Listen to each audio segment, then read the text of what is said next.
Merci d'être venu. C'est bon, c'est super intéressant de vous voir là. Vous n'aurez pas manqué de remarquer peut-être que hier, WordPress a mis à jour en 4.8.2 et qu'il a quand même corrigé 9 failles, enfin 9 vulnérabilités de sécurité. C'est pas anodin, 9 d'un coup, quoi. Et c'est des sécurités, des failles qui existaient depuis assez longtemps, mais personne ne les avait jamais remarquées, personne ne les avait jamais exploitées. Et il y a quelqu'un qui est tombé dessus, qui l'a signalé, ils l'ont corrigé, et normalement, votre installation WordPress s'est mise à jour automatiquement pour corriger ça. Si ça ne s'est pas fait, ben, il faudra juste penser à le faire manuellement, parce que c'est quand même quelque chose d'important. Je commence juste la présentation. Donc, il a parlé de wptour.fr, où les slides seront disponibles. L'événement ce soir est sponsorisé par SecuPress. C'est un plugin de sécurité qui est un peu généraliste, qui est géré par Julio, donc un expert WordPress, et qui a notamment eu un regard sur les slides pour juste vérifier qu'il n'y avait pas n'importe quoi qu'elle ait dit ce soir. Donc voilà, à la fin on en reparlera un petit peu parce que je présenterai quelques plugins qui sont utiles justement pour la sécurité, et SecuPress fait pas mal de choses, donc on verra des cas concrets en fait, d'utilisation de SecuPress. Je passe direct au vif du sujet. Clairement, en fait, ce qui est important avec la sécurité, c'est déjà prendre en compte quels sont les risques. Une installation WordPress, c'est très populaire. Enfin, en gros, il y a un site sur 3 dans le monde qui est propulsé par WordPress, donc forcément, ça attire les convoitises, ça attire les personnes qui vont essayer de chercher des failles. On va entendre des personnes qui vont dire « ouais, WordPress, c'est pas sécurisé ». C'est faux, puisqu'il y a des mises à jour de sécurité très régulières lors de failles 0-day. Donc les failles 0-day, c'est en gros, jusqu'à ce qu'on les découvre, elles étaient là, mais personne ne les connaissait, personne ne pouvait les exploiter. Et une fois qu'on les a trouvées, elles sont corrigées assez rapidement, et automatiquement, ça se met à jour. Donc finalement, on n'a plus de soucis. Mais ça, c'est la partie le cœur de WordPress. Il y a quand même plus de 50 000 plugins, il y a pas mal de thèmes aussi, et c'est fait par qui? C'est fait par moi, j'en ai fait, c'est fait par n'importe qui en fait. Et là, c'est un peu plus risqué, puisque si vous choisissez mal, si le plugin n'est pas mis à jour depuis longtemps, s'il n'y a pas eu un regard, que vous l'avez téléchargé je ne sais où, ben, potentiellement il y a des failles. Et là, c'est une autre histoire, et on va aborder justement un petit peu ce type de sujet.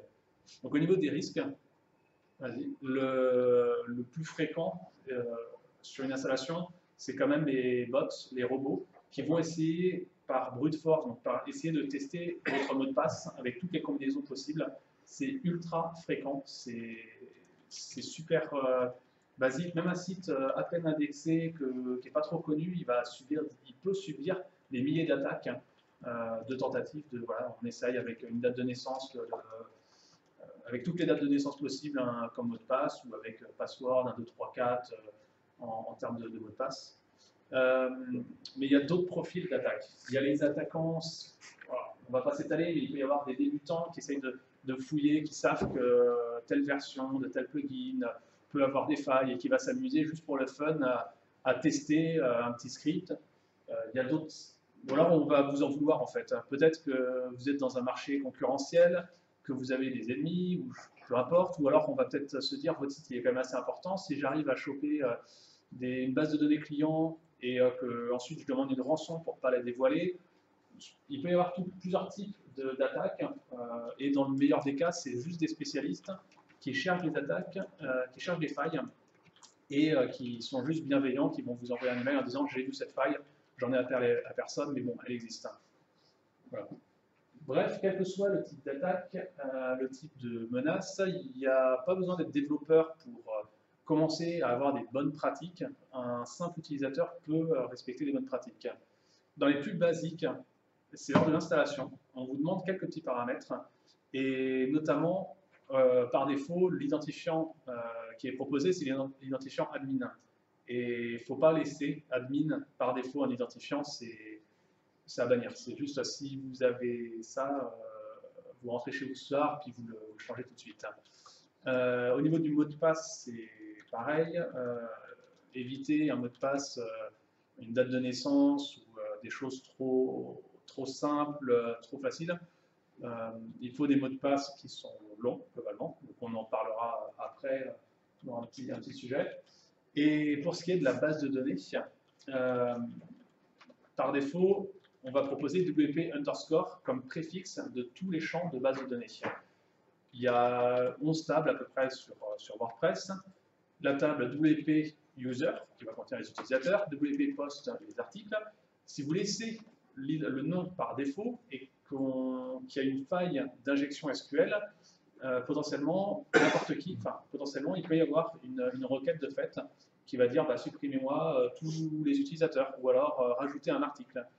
Si votre préfixe pour la base de données n'est pas celui par défaut, les requêtes peuvent rater et c'est une petite sécurité en plus. Ça, c'est les basiques. Après, au niveau basique aussi, il va y avoir tout ce qui concerne les utilisateurs. Alors, un point assez important, je ne sais pas si parmi vous, il y en a quelques-uns qui ont regardé sur des blogs les bonnes pratiques en termes de sécurité. Il y a une astuce qui est donnée parfois, qui est de dire le premier utilisateur, celui qui a l'identifiant 1, qui est créé au moment où le site est créé, il est administrateur et il vaut mieux le supprimer. En fait, c'est une fausse bonne idée, puisqu'en le supprimant, on laisse une place libre en base de données, et il suffit qu'il y ait quelqu'un qui arrive à rajouter un utilisateur et à définir que c'est l'utilisateur numéro 1, il aura automatiquement la restriction d'accès admin. Et voilà, alors, en fait, c'est une fausse bonne idée de se dire tiens, je vais supprimer le premier utilisateur, j'ai vu ça sur un blog, il faut que je fasse ça. Autre point, il y a pas mal de thèmes, lorsqu'on publie un contenu, on va retrouver en fait ce contenu a été écrit par tel rédacteur. Et il y a un lien vers la page du rédacteur.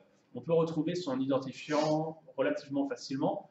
Quand vous publiez en fait du contenu, essayez d'avoir deux comptes. Avoir un compte où vous publiez le contenu exclusivement. Et si vous voulez faire des modifications sur le thème, sur le plugin, dans les paramètres de WordPress, vous utilisez un autre compte qui va avoir, lui, les restrictions d'accès administrateur. Donc si jamais, publiquement, tout le monde sait que votre identifiant, c'est Jean-Pierre, par exemple, et bien, même si on arrive à trouver le mot de passe, la personne se connectera, mais aura que les restrictions d'accès d'un éditeur, et il pourra faire moins de dégâts. Donc c'est déjà une chose en moins. Autre point important, s'il y a des utilisateurs qui ne sont pas utilisés, vous les supprimez. Mais je pense que vous en mordriez les doigts si jamais vous avez un utilisateur webmaster, par exemple, avec un mot de passe 1, 2, 3, 4, que la personne arrive à se connecter sur ce compte, alors qu'en fait, l'utilisateur, il n'existe même plus, il n'est plus là, mais il était juste resté présent et il avait un mot de passe simple. Si quelqu'un arrive à y accéder, enfin voilà, c'est bête, si un utilisateur n'est pas utilisé, vous le supprimez, c'est une porte d'entrée en moins. Et autre petit point, dans les paramètres WordPress, dans les réglages, il y a notamment tout le monde peut s'enregistrer. Donc ça, c'est utile pour des sites communautaires. Si vous avez juste un forum, il peut y avoir des choses comme ça. Si votre site, c'est un site vitrine, il est statique, il ne bougera jamais, personne n'a à s'inscrire depuis l'interface utilisateur, eh bien, vous désactivez et c'est une porte d'entrée en moins. Autre point concernant les thèmes et les plugins, j'en ai parlé au début. Il ne faut pas les récupérer de n'importe où. Alors, premier point déjà, c'est ceux qui ne sont pas utilisés, vous les supprimez. Donc c'est simple, vous vous dites, ok, j'ai testé un plugin, c'est chouette, mais je ne veux pas l'utiliser, vous le désactivez. Ok, c'est bien de le désactiver, mais ce qui est mieux, c'est surtout de le supprimer. Parce que si vous le laissez présent, même s'il n'est pas activé, il est présent, il y a les fichiers PHP qui sont présents dans les répertoires. Si dans ces fichiers, il y a une faille, et que vous ne l'avez pas mis à jour, ou peu importe, et ben c'est pareil, c'est une porte d'entrée supplémentaire pour potentiellement s'attaquer au site. Et pareil, vous vous en voudrez de vous dire, ok, je viens de me faire pirater mon site à cause du plugin lambda, peu importe, et en plus, je l'utilisais même pas. Donc, ce qui n'est pas utilisé, vous le supprimez, vous n'aurez même pas à vérifier s'il y a des mises à jour, c'est plus là. Pour le choix des plugins et des thèmes, essayez déjà le dépôt officiel. Tout ce qui est envoyé sur le dépôt officiel, il y a des petits robots quand même qui vont vérifier les failles les plus classiques, il y a aussi des humains qui regardent le code source, ils ne vont pas forcément tout le temps regarder, surtout ils ne vont pas regarder pour chaque version, mais il y a des petits contrôles, et quand il y a une faille qui est repérée, qu'elle n'est pas corrigée, il peut y avoir des personnes qui disent bah, enlevez-le du dépôt parce qu'on ne va pas laisser ce plugin avec une faille ouverte grosse comme ça, enfin, c'est plus possible. Et c'est voilà, un peu plus sécure que si vous avez un site qui propose des plugins en téléchargement, donc on ne sait pas trop ce que ça vaut derrière. Si vous avez le choix entre plusieurs plugins, essayez de privilégier potentiellement celui qui est un petit peu plus connu, celui qui a plus d'installations. Justement, entre un plugin qui va envoyer, enfin, un plugin qui va avoir 50 000 sites web qui l'utilisent et un autre qui en ont que 500, potentiellement celui qui a une communauté de 50 000 personnes, dans le tas, il y a des personnes qui ont peut-être regardé le code source, qui ont peut-être trouvé des erreurs. La personne qui maintient le plugin, peut-être qu'elle le met plus régulièrement à jour, et elle est peut-être plus professionnelle, peu importe. Enfin, c'est juste un petit indicateur. Et éventuellement regarder sur Google s'il y a eu des failles, de connues, des vulnérabilités de connues pour ce plugin, parce qu'il y a des sites qui recensent toutes les failles connues pour les plugins. Et dernier point, il y a quelques plugins de sécurité qui vont crawler, enfin qui vont vérifier le code source de vos plugins, soit parce qu'ils vont dire tiens, il y a un fichier ici qui a un virus, ou alors ils vont regarder, ils vont vous dire je sais pertinemment que ce plugin, ce sous-plugin qui est utilisé pour WooCommerce, dans telle version, il a une faille et ça a été corrigé depuis. Et ils vont d'autant plus vous dire qu'il faut carrément que vous le corrigiez, il faut que vous mettiez à jour, ou alors que vous le désactiviez, mais ils vous donneront potentiellement voilà, quelques plugins qui vous aident. Bon, bah, ouais. Un plugin à nous conseiller pour la détection de virus bah, en fait, ça tombe bien. En fait, on va rentrer dans des petites choses un petit peu techniques, et après, on parlera des plugins. J'ai une petite liste de plugins que je présente, sans en avoir un meilleur que l'autre, mais on abordera ça. Donc tout ce qu'on a vu là jusqu'à présent, il n'y a pas besoin d'être développeur, il n'y a pas besoin de s'y connaître en technique juste pour avoir des bonnes pratiques sur l'usage. Et là, voilà, on parle de plus de choses techniques, parce qu'on peut aller un petit peu plus loin. En allant un petit peu plus loin, donc en termes de sécurité, un point intéressant, c'est d'essayer de protéger la page de connexion. Le wplogin.php, on peut protéger l'exécution de cette page uniquement par votre adresse IP. Vous mettez ce petit bout de code dans vos fichiers .htaccess, et avec votre adresse IP, il n'y aura que vous qui potentiellement pourrez y accéder. Et bon, c'est une petite sécurité en plus. Ça sous-entend d'avoir une IP fixe. Ça sous-entend d'avoir une IP fixe. Ouais. Et évitons justement de se faire fermer la porte et de se dire mince, je peux plus me connecter. Enfin, voilà, c'est aussi éviter de se faire piéger à la porte de sa propre maison. Donc on les aura ces petits codes? Ouais, ça sera en ligne, et du coup, on pourra faire copier-coller on mettra sur Slack, sur Twitter, on mettra les liens. Et du coup, ça pourra être utilisé. Aussi, ouais. Du coup, fichier wp-config.php, pareil, on peut le protéger et éviter l'exécution d'un script, de l'exécution du fichier. Alors, point important, ça, je vais l'aborder. Donc, normalement, vous savez peut-être que quand vous téléchargez du contenu sur WordPress, ça va aller se loger dans wp-content/upload. Il peut y avoir des failles où quelqu'un va réussir, il peut y avoir une faille où on va réussir à envoyer un fichier PHP dans ce répertoire qui contient normalement tous les médias, donc qui contient normalement les images, les vidéos, enfin toutes les choses. Les fichiers PHP, ils n'y ont pas leur place. Et si quelqu'un arrive à envoyer un fichier PHP, par exemple, qui va envoyer du spam à partir de votre serveur, c'est possible tout simplement de dire, en fait, dans ce répertoire, je ne veux pas, je veux juste bloquer l'exécution d'un fichier PHP. Si vous faites ça, même s'il y a un fichier PHP, qu'on y accède, on ne peut pas l'exécuter. Donc la menace n'est plus là. Alors, pareil, au niveau des erreurs PHP, il y a deux manières en fait. Souvent, on va vous dire les erreurs PHP, il ne faut pas les afficher en production. Si vous êtes en développement en local, vous pouvez les afficher pour vous parce que vous avez envie de savoir s'il y a des bugs. Mais si vous êtes en production, on va éviter d'afficher le type d'erreur, le répertoire, enfin ça donne trop d'indicateurs. Et on peut juste les désactiver. Alors pour les désactiver, soit dans le .htaccess, on peut mettre une petite ligne de code. Mais ce qui est top en fait, sinon c'est tout simplement dans le wp-config, on peut mettre deux define WP debug et WP debug display qu'on met à false, et juste en faisant ça, les erreurs PHP ne seront plus affichées, il y aura, enfin, voilà, il y aura des informations en moins. Ah oui, alors ce petit point il est intéressant aussi. Dans le fichier WP Content, le répertoire upload, normalement on peut, les médias vont être classés par année, dans un dossier année, puis ensuite dans un dossier mois, et on va retrouver toutes les images.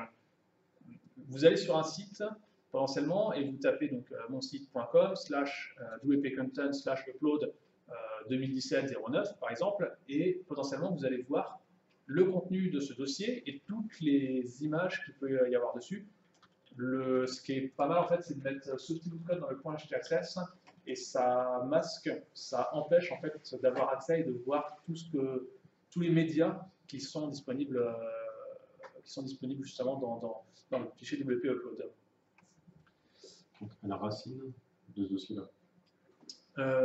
Oui, Ouais, c'est ça. Il faut mettre ça dans chaque dossier. Non, c'est récursif, hein, je crois. C'est récursif et du coup juste à la racine et ça. Autre point, quand on va se connecter normalement sur la page de connexion, il va y avoir des messages qui vont dire okay, le mot de passe est erroné, potentiellement, mais il va peut-être y avoir un message d'erreur qui va dire l'identifiant il est bon, mais le mot de passe il est erroné. Enfin, donner des indicateurs aussi clairs que ça, c'est, pour quelqu'un en fait ou un bot qui va essayer de tâtonner pour essayer de trouver le bon mot de passe, c'est juste donner des informations en plus pour savoir que tiens, en effet, maintenant j'ai l'identifiant, il ne me reste plus que le mot de passe à avoir. En fait, il faut juste désactiver l'affichage des messages d'erreur si on n'arrive pas à se connecter. Oui. Je me permets de dire juste un petit truc parce que l'affichage des messages d'erreur, ça aide énormément aussi les utilisateurs quand ils se trompent de mot de passe, à savoir ce qui se passe. Alors, il y a un compromis, je trouve, qui respecte quand même ce que tu dis là. Ce serait, au lieu de rien retourner du tout, retourner une petite phrase qui dit que il n'y a pas de correspondance entre le mot de passe et le nom d'utilisateur. Ouais. On ne dit pas que ça n'existe pas, on ne dit pas que... Mais simplement, ça permet à la personne de dire « Ah bah oui, j'ai dû me tromper de mot de passe ou d'identifiant, elle ne sait pas, mais au moins, elle sait qu'elle a fait une erreur, c'est... » Ouais, c'est possible. Alors, je ne sais plus comment fonctionne le hook. Il faut regarder exactement comment donner le bon code. Mais voilà, après, c'est possible éventuellement de faire ça. Parce que c'est important d'avoir des retours aux utilisateurs. Voilà. S'il n'y a qu'un seul utilisateur sur le site, que c'est vous, éventuellement vous le savez. Non, mais voilà, mais si c'est un site pour un client ou quelque chose comme ça, oui, ça peut être utile. Autre point, autre petit bout de code. Vous avez peut-être remarqué que dans le back-office de WordPress, dans le menu donc, de gauche, quand vous allez dans le thème, vous avez parfois la possibilité d'éditer le thème. Vous pouvez juste, vous allez voir le code source de vos fichiers, les fichiers footer.php, header.php, et il y a possibilité d'éditer des fichiers PHP directement depuis le back-office. Si quelqu'un arrive à se connecter à vos identifiants admin, eh bien, ils vont pouvoir éditer le code du thème, et si c'est un thème que vous avez acheté, si vous ne le connaissez pas ou que vous n'avez même pas de sauvegarde de prévu, ça va être assez dur de savoir où il y a eu un souci, où est-ce que ça a été piraté, quelle ligne ils ont ajouté à quel endroit. Donc, en réalité, on n'a pas des masses besoin en fait, de l'éditeur dans le back-office. S'il y a besoin de modifier les choses, c'est en local. Et du coup, ce petit bout de code dans le wp-config permet de désactiver l'éditeur. S'il a pris le contrôle d'identifiant il va se passer plein de choses. C'est bien, c'est vrai. Ça va être bien à côté. Ouais. Des petites choses en vrac. Bon, faut essayer d'isoler l'installation PHP MyAdmin. Ça, c'est quand même, ça dépend de l'hébergeur surtout. Je pense qu'il n'y en a plus beaucoup maintenant des hébergeurs qui mettre PHP MyAdmin en plein milieu au même endroit. L'immigration vers HTTPS, en plus, c'est utile pour le SEO, c'est plutôt une bonne chose. Je parle justement de l'hébergeur, ce qui est intéressant. Donc, les gros hébergeurs, ils s'intéressent à la sécurité. Ils n'ont pas envie qu'il y ait plein d'appels à leur support technique parce que oui, mon site il a été piraté, comment je fais pour retrouver mes données? Donc, normalement, ils s'intéressent un peu à la sécurité, mais voilà, si vous allez sur il y a des hébergeurs qui se créent, etc., ou qui sont peu populaires, qui gèrent peut-être les choses différemment, mais essayez de choisir en y réfléchissant. Ne faites pas confiance à n'importe qui. Si vous recevez un email forcément qui dit moi je suis de bonne foi, mais un prestataire par exemple que vous allez embaucher pour faire une petite chose ponctuelle et puis vous dites non, vous inquiétez pas, je vous fais confiance, je vous donne mon identifiant et mot de passe, je sais que vous avez. En réalité, non, vous ne connaissez pas la personne. Pareil, du coup, s'il y a besoin de rajouter des utilisateurs sur l'hébergeur pour aller faire quelque chose ou alors sur le compte FTP, rajoutez-les. Normalement, les interfaces maintenant elles permettent de créer des utilisateurs, de définir des droits pour ces utilisateurs, un mot de passe. Et si c'est quelqu'un qui travaille ponctuellement sur le site, quand il a terminé sa prestation, vous désactivez et c'est bon, il ne pourra plus y avoir accès. Donc, même s'il est en colère parce qu'il y a eu X raison, il ne va pas essayer de se reconnecter. Ou lui-même, s'il se fait pirater, voler son ordinateur, etc., le mot de passe, de toute façon, il ne fonctionne plus, donc il n'y a plus de souci. Privilégier SFTP plutôt que le FTP. Et point important, où je suis obligé d'en parler, c'est forcément de faire attention à sa messagerie, puisque si on accède à votre messagerie, potentiellement on accède à votre site. Il suffit d'aller sur le WordPress, de dire j'ai oublié mon mot de passe, il renvoie un code. Voilà. Et particulièrement à la question secrète. C'est un basique, mais voilà, si on vous demande le nom de votre chat, puis que vous avez un blog sur lequel vous en parlez, ils ont accès à la messagerie.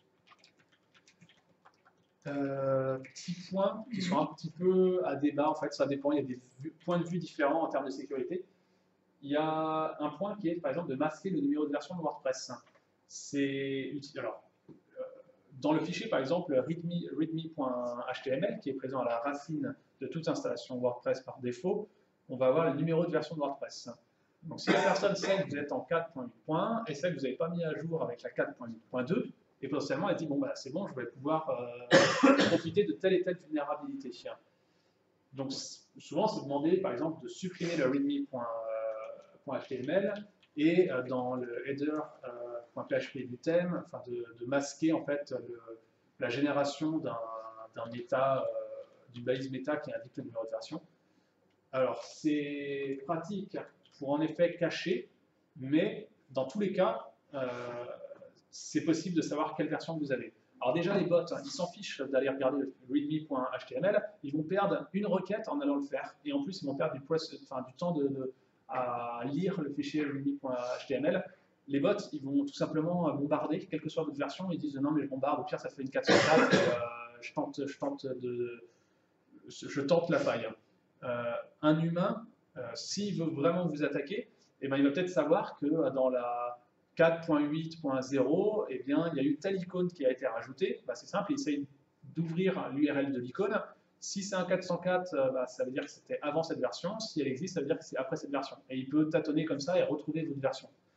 Donc ça peut être utile pour freiner, mais dans tous les cas, c'est possible. Autre point, il y a des conseils des fois qui disent protéger le répertoire WP admin. En fait, c'est surtout WP Content pour lequel il y a un risque. WP Admin, si vous bloquez avec le htaccess, en fait, vous pouvez avoir des problèmes avec certains plugins. Il y a des plugins de cas, je crois, ou il y a d'autres plugins. Et clés secrètes. Donc, dans le fichier wp-config.php, il y a des clés secrètes qui sont utilisées notamment pour les cookies. Il y a une phrase de caractère dedans pour générer un code unique. En fait, il y a des conseils des fois qui vont être dit, le top du top, normalement, c'est de déplacer le wp-config.php. En tout cas, il ne faut pas se le faire voler pour éviter justement les problèmes avec les clés secrètes. Donc il y a des conseils des fois qui vont être de dire, essayez de faire telle ou telle chose avec les clés secrètes. En fait, ce qui est surtout important, c'est de ne pas se faire voler le wp-config pour éviter d'avoir des soucis avec les clés secrètes.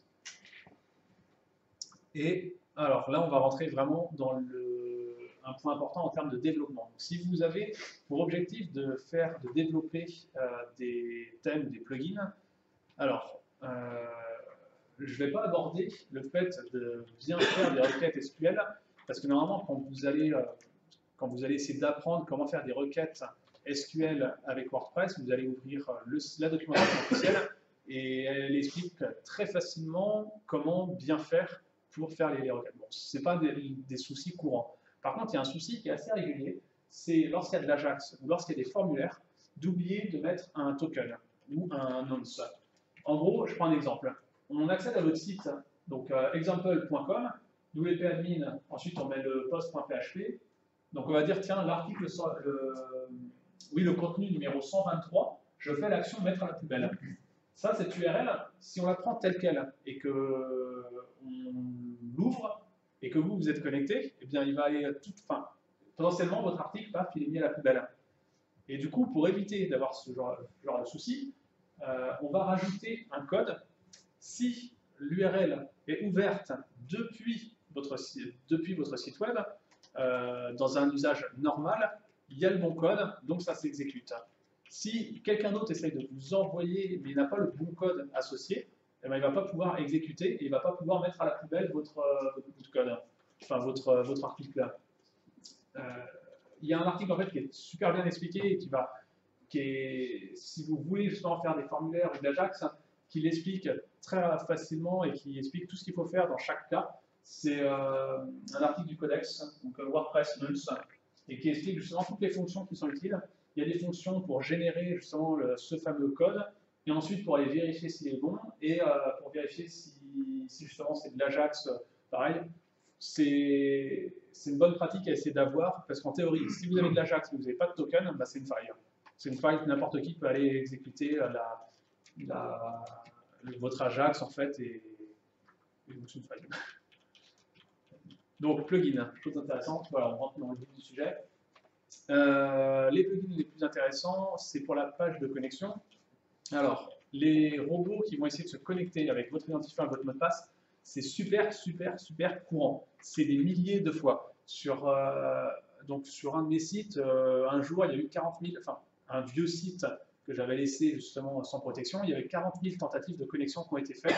Je n'avais pas bloqué, mais il n'a pas réussi à rentrer parce que j'avais mis un mot de passe compliqué. Mais je connais même quelqu'un qui a subi une attaque et le mec il a eu 2 millions de tentatives de connexion.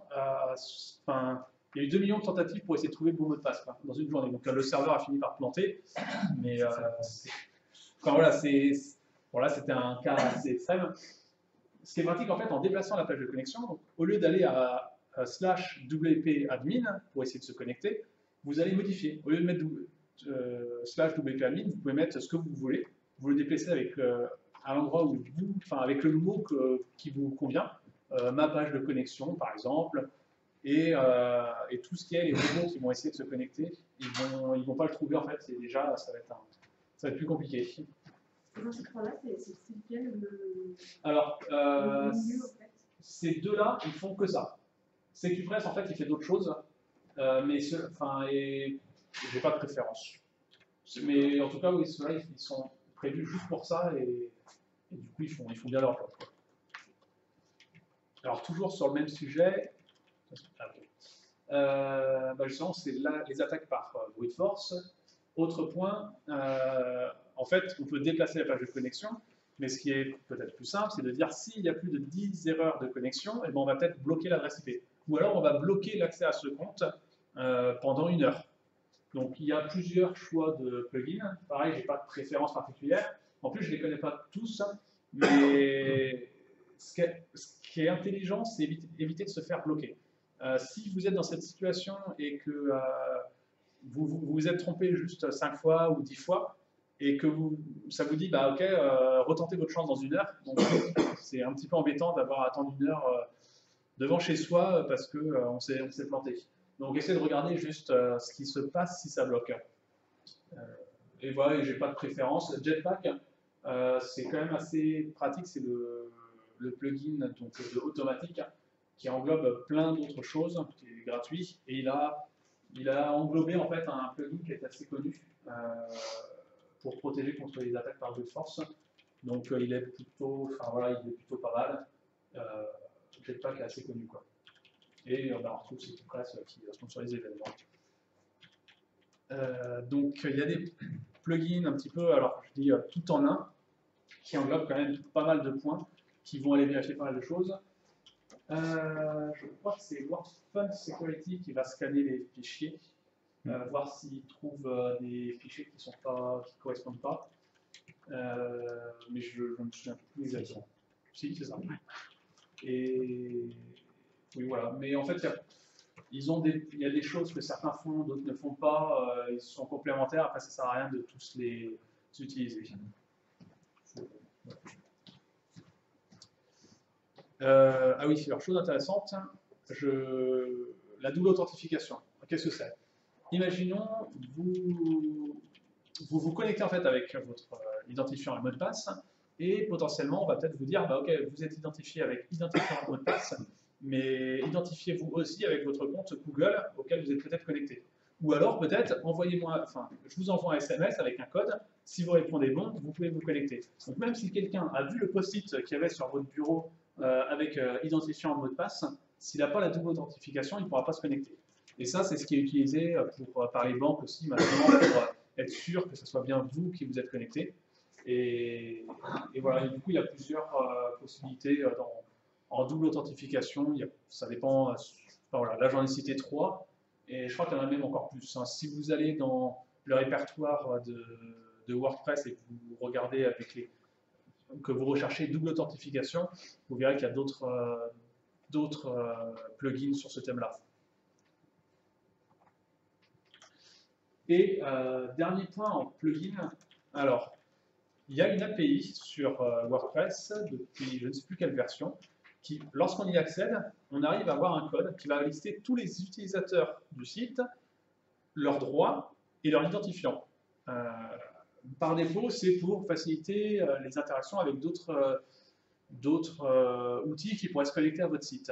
Sauf que si c'est disponible par défaut alors que vous ne l'utilisez même pas, c'est donner des indices. Hein. C'est-à-dire qu'il suffit d'accéder à cette URL et on va avoir la liste de tous vos utilisateurs admin et leurs identifiants. Et maintenant, il ne faut plus que trouver leur mot de passe.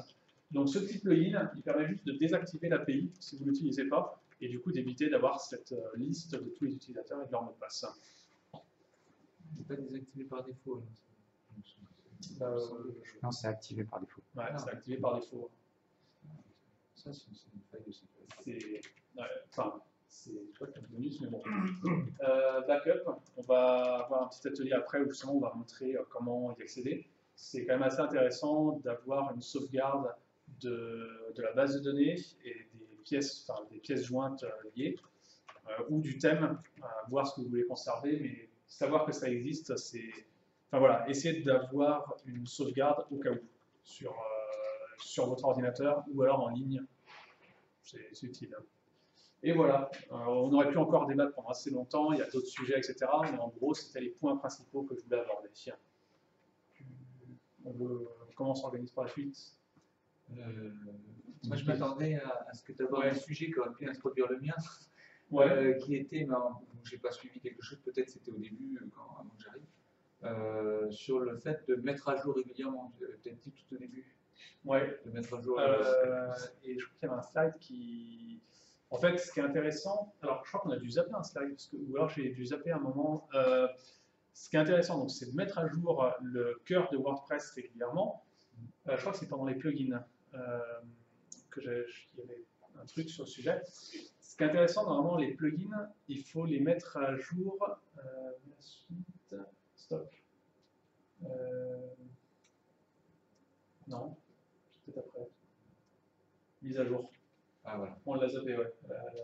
Ok, du coup, ouais, au niveau des mises à jour, ce qui est important, c'est de mettre à jour WordPress. Là, on l'a vu, la 4.8.2 elle corrige 9 soucis de sécurité. Il y a à peu près 4 failles XSS, qui correspondent en gros, on peut rajouter de l'HTML. Et elle a une faille d'injection SQL. C'est les plugins qui vont utiliser un certain bout de code peuvent avoir cette faille-là. Et il y a un autre souci qui a été corrigé, c'est l'outil qui va dézipper les fichiers. Potentiellement, il y a une faille dans cet outil qui dézippe. Bref, c'est quand même super intéressant de mettre à jour.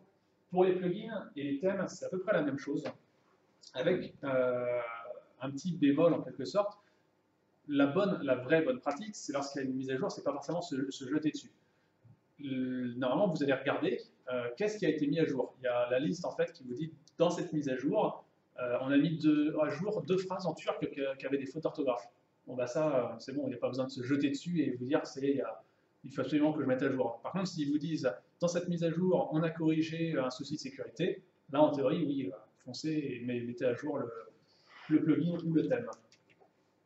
Ça, Et du coup, ça introduit bien parce que la plupart du temps, sous WordPress, les mises à jour se déroulent plutôt très bien.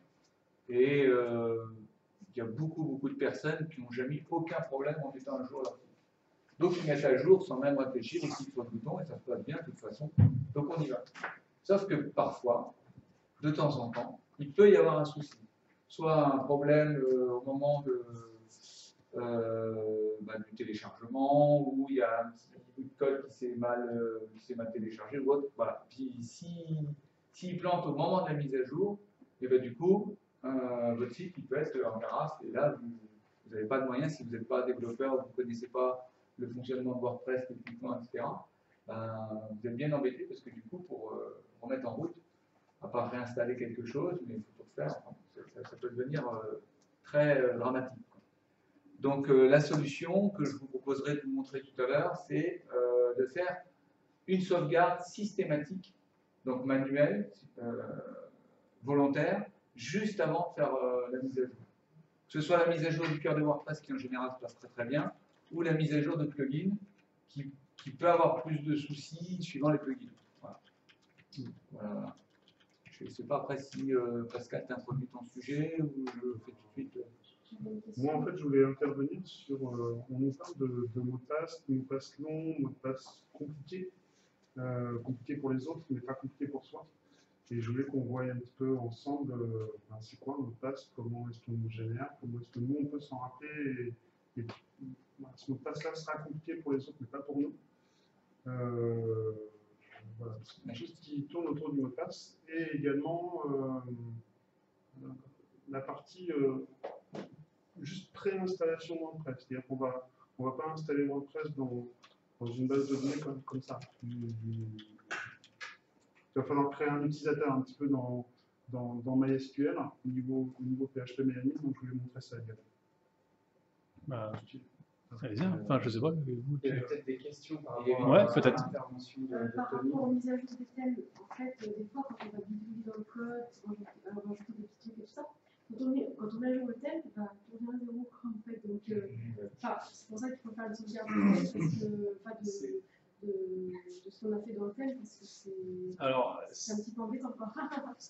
C'est surtout, en fait, normalement, il ne faut pas modifier dans le cœur d'un thème qui est public et qui va avoir des mises à jour. La bonne pratique, normalement, c'est de créer ce qu'on appelle un thème enfant. C'est un répertoire à côté, c'est deux fichiers. Un fichier à style.css et functions.php. Vous donnez le même nom de thème en mettant "child". Bon, il y a une documentation officielle, mais en fait, en créant ce thème enfant, vous mettez juste les modifications à cet endroit-là.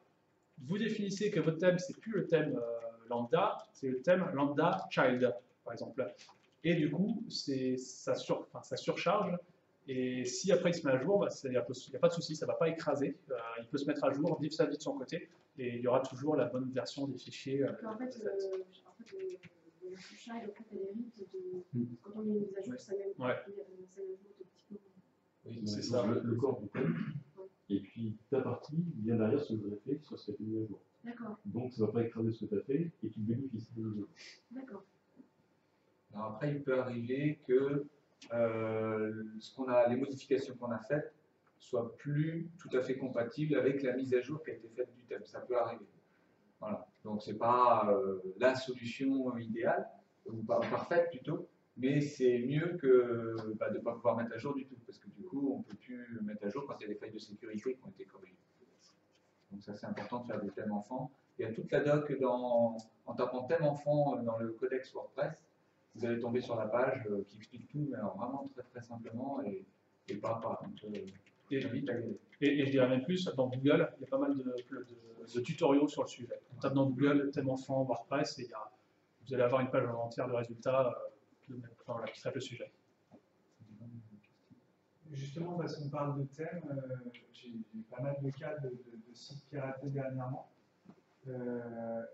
Est-ce qu'il y a une plus forte chance de se faire hacker sur un site avec un thème acheté sur le thème Forest ou bateau, ou sur des thèmes moins sensibles? J'imagine que c'est comme pour les plugins, il suffit de bien les choisir. C'est un peu le même point. Je ne veux pas jeter la pierre à ThemeForest ou à d'autres. Il y a parfois des personnes qui vendent hors du dépôt officiel. Et quand on regarde le code source des fois de certains thèmes, on voit qu'en fait c'est des thèmes qui ont été prévus pour, je sais pas, pour Joomla, et qu'en fait ils ont fait des adaptations à rallonge. Enfin, c'est imbuvable en fait dans le code, je pense pour un lambda qui essaie de le prendre. Et qu'en fait dans ce thème, ils ont une base qui fait des file get content, enfin je sais pas, des choses. Et ouais, parfois ils l'ont fait un petit peu à la va-vite, ils le vendent pour avoir 20$ par-ci, 20$ par-là, par-là. Ça dépend de la propreté du thème, quoi. En fait, et forcément des équipes qui sont derrière. Le dépôt officiel, il y a peut-être un petit peu, je ne sais pas encore si on peut vraiment dire ça, mais en tout cas, il y a des petits robots qui vont, je pense que c'est comme les plugins, il y a la communauté et des petits scripts qui vérifient s'il y a des failles. C'est pas juste un endroit, une plateforme d'achat, etc. Dans mon cas, juste pour finir, j'ai eu pas mal de problématiques avec un thème acheté que j'ai récupéré moi quelques années après, 2 ans et demi après, et où en fait le thème est dépendant de certains plugins. Ouais. On a acheté le thème, au bout d'un an, on n'a plus la maintenance au support du thème. Donc ça, c'est quelque chose dont il faut faire attention en achetant un thème, s'assurer d'avoir bien la pérennité de la maintenance derrière. Mais alors, derrière, quand on rajoute un échelon, est-ce qu'on a bien la maintenance du plugin qui est derrière? Est-ce qu'on a les clés à payer pour le plugin? Moi, ça a été mon problème. Un thème acheté il y a 2 ans et demi, je suis obligé de racheter les clés à payer des plugins parce que je les ai plus. Tous les ans, dès qu'on veut faire la mise à jour. Il faut faire très attention à ça sur l'achat de thème, parce qu'on se retrouve avec un plugin de slider, par exemple, qui est très très sensible, qu'on essaye d'installer, et que je ne peux plus mettre à jour, mais je suis obligé de développer un slider. Au sein d'un thème, déjà, tout un c'est un peu plus. Moi, j'ai un petit conseil à donner par rapport au thème. On trouve énormément de thèmes, enfin, un certain nombre de thèmes en tout cas, qui effectivement demandent, proposent ou ne fonctionnent que si il y a tel ou tel thème. Moi, personnellement, je les fuis, ces thèmes-là. Alors, il y en a peut-être qui sont bien faits, mais je ne sais pas. Mais moi, je les fuis parce que je pars du principe qu'un thème, c'est fait pour l'affichage. Les plugins, c'est fait pour apporter des fonctionnalités. Dans WordPress, on a cette possibilité de mettre des fonctionnalités dans le thème. Mais moi, je fuis tout ce qui met trop de fonctionnalités dans le thème. Mais le thème, voilà, il faut penser thème, c'est affichage, plugin, fonctionnalité. Et quand on fait comme ça, du coup, on est libre de choisir le plugin qui fait le slider comme on le veut et de le mettre le slider où on veut et comme on veut. Et d'avoir un thème qui va faire vraiment, je parle du slider parce que c'est souvent le cas. C'est purement graphique, pas fonctionnel. C'est graphique, mais n'empêche que c'est une fonctionnalité d'avoir un slider.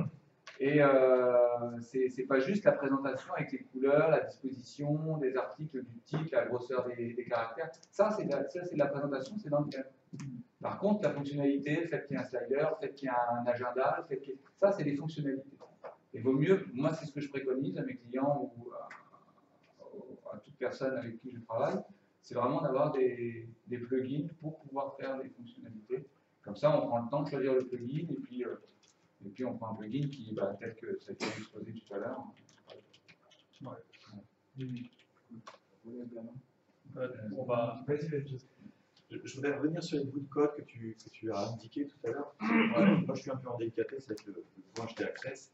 Est-ce que c'est par défaut que tu mets tous ces bouts de code sur le point HT Access et sur le wp-config.php?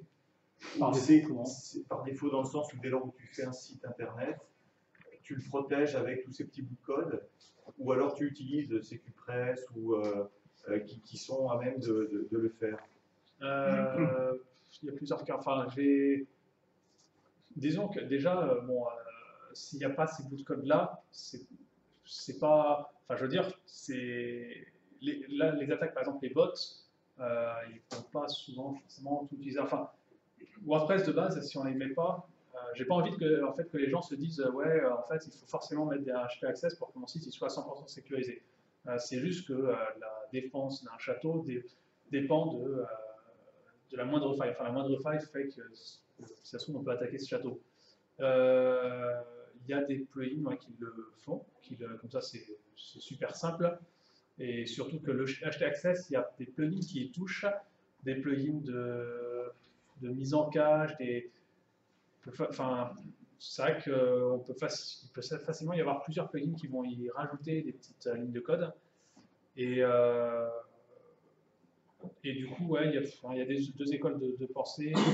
J'ai certaines vieilles installations que j'ai même pas mis. Ouais, ces codes-là, ça répond à peu près à ta question. C'est Ça, vraiment, en fait, le truc, c'était de savoir s'il ne pouvait pas y avoir des conflits, finalement, entre la mise, l'écriture manuelle de ces bouts de code, dans ces deux fichiers en l'occurrence, ouais. et les plugins de la sécurité. mise en place d'un plugin de sécurité qui puisse lui aussi rajouter l'équivalent de ces lignes de code, et qu'après, il y a un conflit parce que... En fait, alors je prends l'exemple de SecuPress parce que je l'ai testé dernièrement, avant de faire le meetup.